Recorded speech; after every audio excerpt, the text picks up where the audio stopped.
Hi, everyone, and welcome to the Block 64 webinar series. SQL Server 2016 goes end of life July 14 of this year.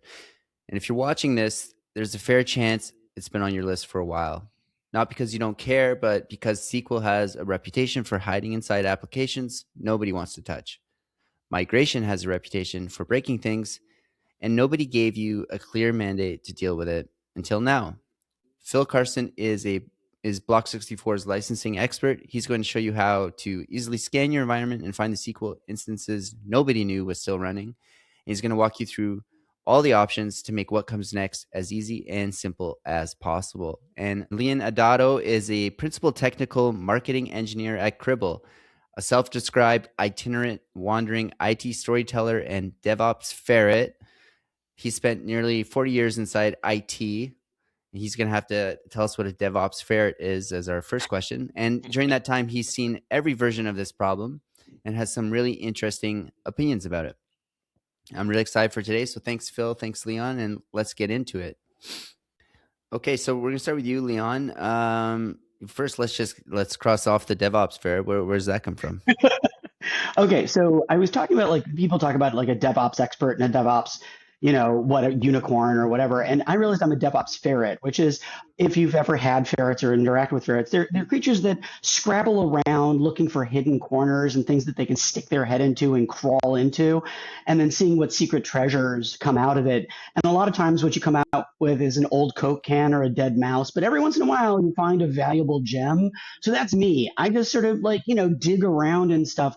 I'm not guaranteed to find something that's amazing. A lot of times it's weird, but sometimes I come up with something that's actually, pretty good, pretty cool.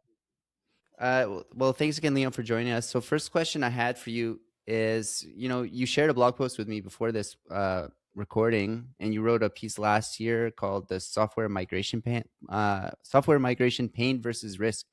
Why don't you just give us the quick thumbnail on that one? Why do IT teams keep kicking the can on matters like this? So, all right. So that blog opened with a quote from Aeneas Nin, which I'll just read the quote. And the day came when the risk to remain tight in the bud was more painful than the risk it took to blossom. And that quote just seemed to strike me as being apropos for this because the friction and toil to migrate is so bad and so hard and usually is not part of people's everyday job. It's actually an extra job. So you're asking for more work that isn't even fun, that most IT practitioners will avoid it until the pain of not doing it is measurably worse than the pain of doing it, which usually boils down to waiting for a system to actually burst into flames. That's what I was talking about there. And I can think of one global migration where that wasn't the case. And so I'll give that as an example of when it's not. And that was moving from Novell Server to Windows NT. And yes, I am old. That is absolutely true. So for those people who weren't around, Novell was the premier server software around. Like everybody was on Novell. That was the thing to have. And then Microsoft comes in with Windows NT version. I think it was actually NT version 3, but I don't remember. And they really wanted people to move from Novell, the reigning champion, to NT. And it was like, why would I do that? Again, it's a migration. It's hard. I don't see the benefit except that NT was cheaper. But they included this little utility, and the utility was actually called Visine.exe. It was called, now, for people who don't know, Novell's logo was this big red N. All right. No, it's not Netflix. It was before that. It was this big red N. So Visine gets the red out. That was the joke. But it did. It actually read your entire Novell server and just picked everything up, user accounts, permissions, all the files and everything, and moved it over to a Novell server almost completely, no fuss, no muss. And very quickly, you saw shops moving from a Novell server, which required depth expertise in this very specific kind of technology, and you had to pay through the nose for people who knew Novell, to a Windows server, which almost everybody understood and could run at some level. And that was an easy migration. Most migrations are not like that. Most migrations don't have a Visine utility equivalent. And so it's really just hard and painful and extra work and time consuming for almost no perceived value because right now, the thing that you're on is not bursting into flame. It's not broken. It's kind of broke-ish. It's gonna break someday in the future, but that's a tomorrow problem, not a today problem. Does that Mm. answer the question? Yeah, yeah, absolutely. So, I mean, I see there's a lot of um, there could be a lot of blockers in there. You know, people talk about they don't have the resources to do it. Maybe it's not a priority, and then it's kind of to me it sounds like there's nothing bursting into flames. So what do you think is it a lack of priority? What's holding people up from actually making this switch from SQL Server? Okay, so there's a few components of this that I think we as IT practitioners need to recognize that are part of the problem. First of all, we accept sometimes too easily that good enough is good enough. And I'm a big fan of 80/20. I'm a big fan of like if it works, it works. Um, but I have been in organizations where they have not replaced network gear that was 10 or even 20 years past end of life, not end of support, not end of updates, end of life, 20 years after end of life, because it's still passing packets. Mm, So why would I want to replace it? And even though it is a gaping security risk, even though, there's too many excuses that run around our minds or the minds of the decision makers to justify both the risk of migrating and again, the pain of migrating. So that's the first thing is that good enough is good enough. The second thing, it is that there's just such an overload of past decisions. It's tech debt. It really comes down to tech debt. I've been in organizations that are running software that is a web application that is based on data that is being gotten from a Perl script, and I am not exaggerating, a Perl script that is scraping a mainframe screen. And why are they doing that? Because that was built years ago and nobody at the company now understands what it does or how it was built or whatever. So replacing it requires people to dig deep into an existing thing that once again is still running. We might identify risks, we might identify problems, but it runs and it's just too hard to go back and retrace our steps to figure out what was going on. hmm And so again, it's ultimately just technical debt, but the difference is that developers have built a culture where just saying the word tech debt explains the problem efficiently so that people understand it. They may not agree with it. They may not decide to do anything about it today, but you can continue to say tech debt. We have to pay down our tech debt and people know what you're talking about. In other parts of IT, that is not as well recognized a concept. Um, and so the teams that move, the teams that are effective are the ones that where they connect this deadline or this risk to something that leadership already cares about. And this is not, deep magic. It is not like one, convince your boss to buy you a pony with this one weird trick. Like that is not what I'm talking about. I'm going to give you a different example, completely different, but I think in IT we can understand it. A warehouse manager. Warehouse hmm manager goes to the boss and says, "We need a new tow truck. We need a new forklift." Right hmm now, if they say, "Well, we had this old forklift. We need a new forklift," no one's going to say okay, right? And we all understand intuitively what that's about. But they're not going to get sympathy. They're not going to get budget. But if they come to the boss and they say, "All right, forklift number 7 has so much stress that we can only lift 1,000 pounds, even though it's rated for 3,000, because hmm if we put too much more on it, it is going to actually break and fall on someone." All right. Or we say the new models are rated for 5,000 pounds. So we'd be able to unload the trucks coming in with fewer runs. Or they say we've got $5,000 a month of loss because our current tow trucks keep on veering and smashing into the shelving and knocking things over. And so we have breakage. $5,000 a month. The newer models actually have edge detection so that they never wander into an aisle. They never do that. We could save $5,000 a month just with a new tow truck. If they came with any one of those answers or all of those answers, it would be a no-brainer for the warehouse manager to come back and say, "Yeah, I approve this. I approve the purchase," Yeah. right?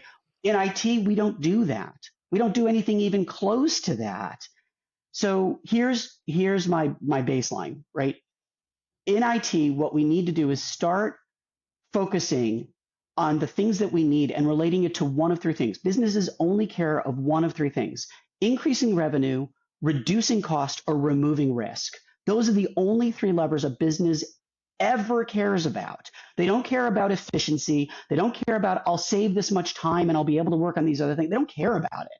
But if you can relate the problem to one of those or more of those things, then it will make sense to the business and it will allow them to feel comfortable saying yes. Yeah, it's tough.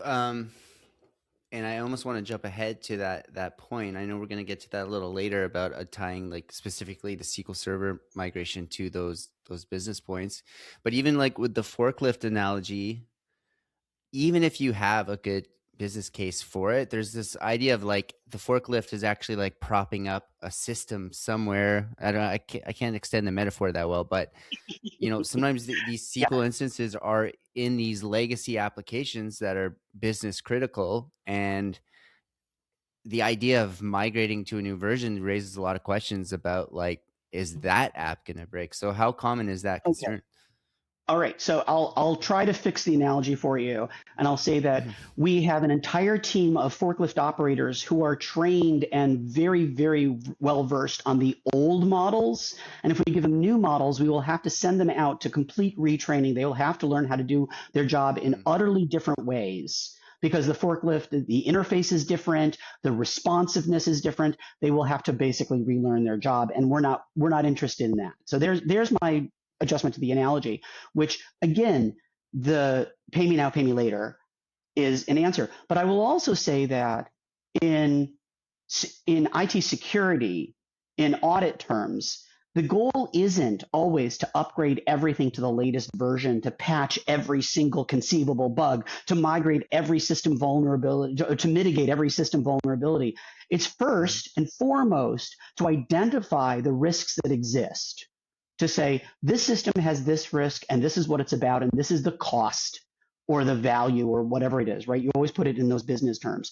And then what would it take to mitigate that risk? And if the answer is no, to document why. You know, we're not going to patch the system because it's a legacy system, because there is no replacement, and because it's completely air gapped and the risk is very low, maybe like whatever, Yeah, right? yeah. So talking about SQL 2016, I am not standing here because I am not Phil and it's Phil's job to convince everyone to migrate, not mine. I'm not going to say every one of your 2016 boxes have to be upgraded. I will say that 2016, I'm trying to remember what movies were out, but like, do you want to live in the world of 2016 and never ever learn, know anything that ever came forward? But you know, if there is a compelling business reason not to move, then there you go. There's your compelling business reason. But by and large, I don't think that that's the case for every single system that's still running 2016. The majority of them are probably there because of inertia. But let's say Yeah. that it's 50-50. It's not 50-50, but let's say it is. Your job is to first document which of those systems is running 2016, why it's running on 2016, and what your compelling reason is not to upgrade. And if you have that documented, you can keep on going back to it and revisit it every year or whatever Yeah, and yeah. say, is this still true? Is this still Yeah. irreplaceable? And if it is, it is. Mm. No, I love that. And I think the only comment I'd make, we're going to get to Phil right now, but I don't think necessarily at Block 64 we're convincing anybody to migrate or not. It's actually, I think, addressing that inertia problem. And, you know, that inertia comes hand in hand with some of those concerns. And it's like, if you can get rid of the inertia and make it easier to get that full picture and to take those decisions, yeah, maybe you don't migrate everything, but at least you have the data and the insight you need to kind of justify that position. So with that, we're gonna get into a little bit about the details here, and we will come back around to Leon afterwards just to talk about tying this specific migration to those business results and that mandate. But Phil, why don't you walk us through this? Deadline's coming up. We've known about it for a while. What's actually going to change with this July 14, 2026 deadline? Yeah, so July 14th is the official end of extended support for SQL Server 2016. What that means in plain English is that as of July 14th, Microsoft will stop releasing any security updates, bug fixes, technical support, or vendor certifications for 2016. All right. Still running fine. It kind of ceases to work as a defense. Every month that those 2016 servers sit connected to networking, connected to an environment, you start to compound that risk, right? To go back to what Leon was saying, hitting on that risk component. Every month that these are still running in an environment, you run the risk of someone finding new exploits or finding new bugs in the software. Based off what we're seeing, roughly 1 in 5 or 20% of SQL Server instances are still running 2016. This isn't some sort of isolated edge case. This is an industry-wide, migration that we're going to be seeing taking place. Yeah, yeah. And I know too, like just at Block 64, we see even much older instances of technology kind of kicking around for a while, right? Yeah, it's very common when we run scans in organizations to find 2012 at minimum, but Mm. even going back to 2008 and 2008 R2 is still relatively common to see.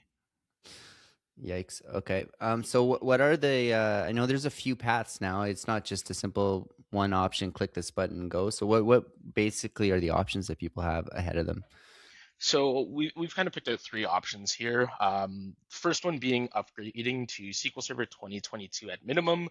Ideally, 2025 would be preferable. Nice thing about that, you stay on premise. You keep your familiar architecture. This is kind of the ideal scenario that you can just perform an in-place upgrade. Simple case, you're looking at a couple of months of work. More complex cases, 4 to 6 months worth of work. Mm. The second option is starting to get into things like cloud migrations and replatforming. Moving to something like a PaaS solution is always an option here. I guess not always an option. Benefits of that, PaaS, it'll always be current. You don't have to worry about end of life cycles anymore. In the case of something like Azure SQL PaaS, Microsoft will handle all of your patching, your updating, making sure it's current. Mm-hmm. Big difference there, though, for a lot of organizations is getting used to paying for something hourly rather than just like an annual license.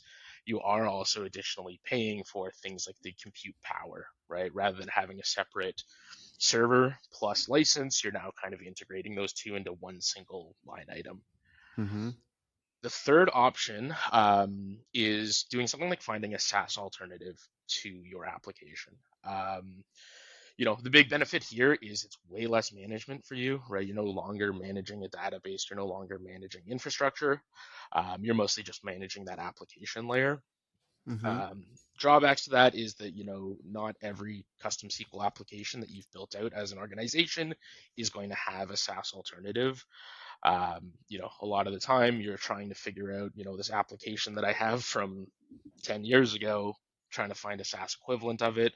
It's not always a one-to-one comparison. So Yeah. trying to find specific feature sets can be a bit daunting. It can be a bit of a challenge. But in the long run, it ends up saving you kind of management effort. Yeah.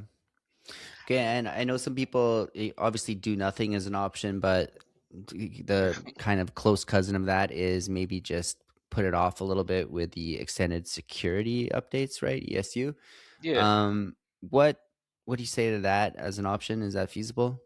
Yeah, so I guess for anyone listening who's unfamiliar with ESUs or extended security updates, Microsoft will actually sell you security updates even after their software's gone end of life. So even though 2016 or SQL Server 2016 end of life is coming up, you can still buy up to 3 years worth of security updates for these products.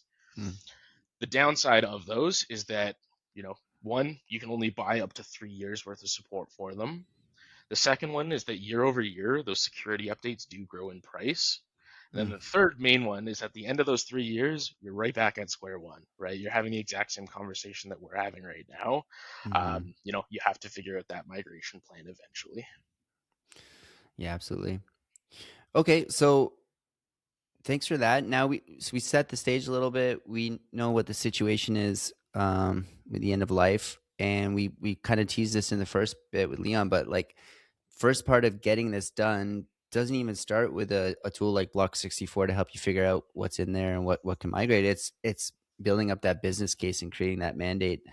I mean, even just I can kind of reverse engineer what Phil's talking about there. It's like, hey, we could plug it with this, but it's just going to cost more and more every year. And so there's a bit of a risk, obviously, a cost savings thing. But I want to get to you, Leon, because you had mentioned this. So this might actually feel like a low priority for many, or they know it's important, but it's on the back burner. How do we help the people listening create that momentum and create that kind of buy-in from the team that they need to get it from?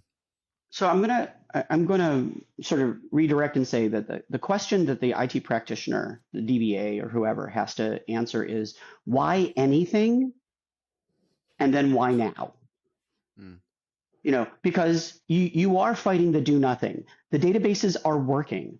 They are not bursting into flame. And they're not perceived to have the risk of doing that anytime soon. So you're going to first have to make the case, why do anything at all?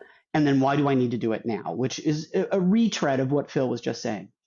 I actually think that there is no before you use Block64. There's no before the inventory. You have to start by saying, first we need to inventory and I need to identify we have 500 servers that have this problem. No, we have 5 servers. No, we have 50 servers. Like you got to have an understanding of what the number is. Once you have an idea of what the number is, then you can say these are actually not a risk at all. Okay, so I'm not going to talk about those yet. Um, so the first thing is to get an inventory of all the systems that are affected. And maybe you say 10% of them are not a risk, so I'm not going to talk about them yet. We'll get to that. At the other end of the spectrum are the ones that are absolutely critical. They have massive vulnerabilities that are immediately putting the company at risk. We're back to the thing I said before. Is it going to increase revenue? Okay, probably not. Is it going to reduce cost? Phil talked about that a second ago. Is it going to remove risk? Absolutely.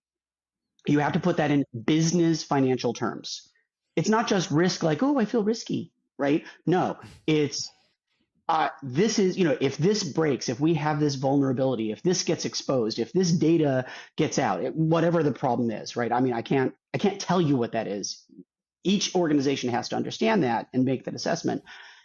If that happens, this is what we're on the hook for. This is what's going to happen. We lose brand trust, we lose customers, we lose whatever it is, right? And you put that into financial business terms. Okay, so that's the risk. That's my top end. And again, maybe it's only 10%, but this is huge. We got to deal with it. Why not? Why anything? Because we can't afford not to. Why now? Because we can't afford not to. You've answered the question. Now you can go back to those other systems, the ones in the middle and the bottom, and say, if we're already going through this for these systems, why wouldn't we also go through it for these less critical systems? Now, again, there might be an answer. There might be a very valid answer to say, we can't afford all the work all at once. We don't need to ever move this. It's going to be sunsetted 2 years from now. I'm not spending the money to migrate it now just to have it thrown in the trash later. Fine, valid, right? But if you don't have it documented and you don't know that's what it is, you're going to end up a year from now, 2 years from now, questioning the same thing over again. Because we all understand there is nothing as permanent as a temporary solution. So you have to be able to go back and say, nope, nope, nope, we documented why we're not doing it and when we are going to do it or what we're going to do with it. Has that changed? Okay, now our answer changes. So I think that that's really the critical piece for everybody in addressing this. Fascinating. Well, that's great. So I think getting your point about starting with the inventory, and I love how you laid out the steps that would fall from there. So I think that's a good cue to sort of jump over to Phil, and we're gonna show our audience here a little bit about how we can help with that first step. So Phil, let me know what you need. I think you could share your screen, and we'll go from there. Yeah, should be all good. Perfect. Thanks. Yeah, I guess for anyone unfamiliar with Block64, so we primarily do agentless scanning. You know, takes somewhere between 10 and 15 minutes to actually configure, and then a day or two for scanning for most server environments. We do offer a free trial as well for the tooling and the platform. No credit card required. There's no sales calls, so you don't have to jump on a call with any of us. You're free to download the tool and install it yourself. But what I'm sharing on the screen right now, we do have a dedicated kind of end of life report. So what we've done in this kind of customer's environment or in this scenario is we've gone through and inventoried all different pieces of software that we found in the environment, and then we break them out by supportability. So specifically for SQL Server 2016, let's do some filtering. So I'll come in here and say, I want to see anything that starts with SQL Server 2016. And me as a DBA or sysadmin, I may know that I have 2016 instances. So I can pop this up and I can actually see, well, wait a minute, I'm seeing, 37 35 instances of SQL Server in the environment. And we can see that there's actually 3 different versions of this as well. So, we're not just saying SQL Server 16 as a whole. We're actually taking a look at things like release to manufacturing versions, Service Pack 1 and Service Pack 2. And based off that, different supportability milestones. So what this is showing me is it's saying, hey, you thought you had 20, there's actually 35 instances of SQL running in your environment. You might want to start with the release to manufacturing or the Service Pack 1, so we call those out specifically. Or you can say, I just want to jump into my most current ones, click into this, and it will load a device list for you, showing you all of the different instances of SQL. And part of the important thing is the addition of each of those SQL instances.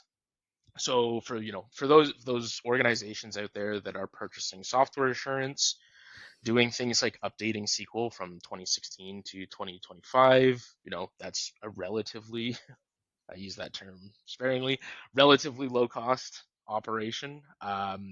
But for customers that are maybe just purchasing perpetual licenses and don't have upgrade rates, we do include the addition in here so that when it comes time to say, hey, these are the risks that are associating it, or that this is actually causing us, and this is how much it's going to cost to fix, we include that addition in there so that okay, well, this is an express edition, that's free for us to upgrade.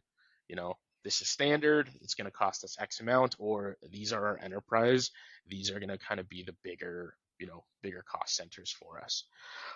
So as Leon mentioned, a lot of the case when we're working on, working with customers, visibility and discovery is quite often kind of that first motion, that cornerstone that kind of dictates the rest of the project, because it's hard to determine where to go and what to work on without knowing what's running in your environment first. Mm-hmm. On top of this, to help out, once again, the second kind of business case that Leon was mentioning there was things like cost. Another thing that we do also have in here is specific usage metrics for servers. So part of what we typically recommend is if you're going through a migration or an update project, at the same time, it's very worthwhile to look at things like, how much resources are these machines actually using? Because a lot of the time when an organization will do a licensing upgrade or some sort of renewal, they'll just renew what they were purchasing last year or 10 years ago without actually doing any sort of reevaluating. So, you may have started using more SaaS applications and you're not using your servers as heavily before. So if you're purchasing 16 new cores of SQL Enterprise, that's going to be very expensive when you could have gotten away with using 4 or 6 cores. So by using that resource utilization metric in combination with those licensing reports that I was showing earlier, we're not just showing you this is what you need to be upgrading or should be upgrading. We'll also say, what, while you're doing that, this is how you can optimize your renewal and, save as much cost as possible. Cool. All right. So I know that we previously talked about some of those applications that might be kind of harder to touch, might be kind of embedded in some application or legacy software that they're not sure they want to tinker around with. Did you have anything specific in that report to call out that can help them with that situation? Yeah, so it's extremely common for for especially with SQL Express because that's usually what comes installed as part of an application. Mhm. It's extremely common to see, you know, SQL Express 2008 or 2012 speaking with the sysadmin or DBA saying, hey, you know what, we're kind of stuck on this because it's part of an application and that, you know, the publisher that made this application went out of business 10 years ago or, you know, they just haven't released the newer version. So part of what we do also collect is network traffic. So we can actually see which devices or which other applications in your network your database is communicating with. So based off that, figure out what an application group is, figure out, okay, well, you know, this is part of this application. And then based off that, you know, here's a newer version or this is compatible with this newer version. Awesome. And I just want to add one more question. You briefly mentioned it's, that data we were seeing was from the, agentless discovery scan. You want to just give people a bit of an idea of what they go through to get to that state so they can get that picture? Yeah, sure. So essentially, the way that we do scanning is you'll be able to go to our website, sign up for that free trial that I mentioned before. Hmm. What you'll be given is emailed a download link for the tool. It's a simple executable that you install. You'll give it information like which subnets you'd like this to do scanning on. You have the ability to enter things like Microsoft 365 credentials. So, you know, we're not just pulling from your on-premise environment. We do have API connections built out for things like Azure environments, M365, AWS, a number of different APIs. But yeah, you'll essentially configure the tool, give it a an account to do scanning from, so some sort of domain account that can run stuff like WMI or WinRM or RPC, depending Hmm. on what data you're trying to collect. Give it that information, hit start, and it will start going out trying to scan the devices in your environment, and then upload that data to the cloud where you can access all of the different reporting capabilities. Great. Yeah. And obviously we've been sort of starting to call ourselves like a Swiss Army tool of sorts for that system. And so there's plenty of different discovery methods and integrations that you talked about too. So just beyond the licensing, there's also some SaaS and hardware and cloud and kind of everything in between. So thanks for that, Phil.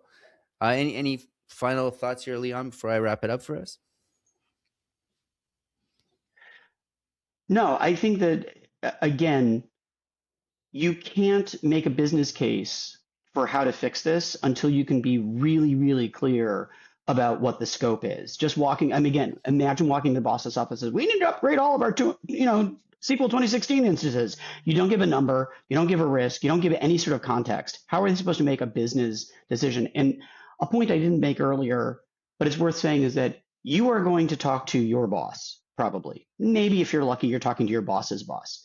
That person still needs to go to somebody and make the case on your behalf. They are probably not the decider. So what you are doing is arming, enabling that person to make the case and get a yes. So you are not only asking, hey, the person I'm talking to, can I do this? You have to give them enough information that they are comfortable sticking their neck out and going to their boss and saying, I need this. So the more context, the more data, the more information. Are we talking about, again, I said it before, are we talking about 5 servers or 50 or 500? That is a very different risk, surface, Mm-hmm. depending on what number you give. And the only way you can do that is with detailed information. So that's the key part. I love it. And well, I have you. Why don't you just give us a little bit about you at Cribble? So, what tell us about Cribble and your role there? Yeah, so I have been working in tech for 37 years. I've been working in monitoring and observability for 27 years. And I've worked both as an individual contributor and for a number of different vendors. And what always was interesting to me was that every vendor has some version of, first of all, we need all of your data, all of it. We might not use all of it, but we need all of your data. Send it all to us. And second of all, back up a Brinks truck to our headquarters because that's what it's going to cost you. It's going to cost you that much to ingest and it's going to cost you that much to save. And that is by and large how observability happens. But a lot of times you are sending a lot of data that never gets used or that you get filter out or sample out or somehow drop on the floor. Cribble exists to sit in between your data and the vendor, to take any source and allow you, before it leaves, to filter it, sample it, enhance it, bend, spindle, mutilate it, and then keep all of your data locally because you never want to get rid of it, but send only the stuff that is valuable to the destinations, whichever vendor it is. Send them the stuff that they can actually use. But meanwhile, you get to keep everything. And in the process, you save a lot of money because you're not sending, forgive me, but it is a very technical measurement and metric ass ton of data to every single vendor, and sometimes sending the same data in multiple directions simultaneously. That's what Cribble does. It's your data, you retain control, and you spend less. That's what Cribble is all about. Thanks, Leon. So here's what we want you to take away from today's conversation. July 14th is fixed. And the best thing you can do right now is start by knowing what you have. That's it. Block 64 is free to try and deploys, and you get it set up in about 15 minutes. And like Phil was saying, run the scan for a day or two, and it will give you a complete end of life picture before the end of the week. And SQL Server 2016 is just one example of what Block 64 can surface for you. That same tool will surface Windows Server end of life applications, vulnerability exposure across your entire state, anything you've been meaning to get your eyes on. And if you registered for today's call, you won't just get that full free trial, but you'll get a dedicated setup session with someone like Phil to make sure that you get everything running and everything's kind of going smoothly and you get your discovery set up without any hassle whatsoever. All you have to do is visit block64.com and click on that free trial button to get started. No credit card, no commitment, and you get all the features for everything we mentioned: SaaS, cloud, licensing, and hardware intelligence. So you came here with something on your list. Hopefully you leave with a better idea of how you can get it handled and get the support of your team behind you at the same time. Leon and Phil, really appreciated today's call. So thanks so much for your time, and hope to see you again soon. Thank you for having me. Thanks for having us.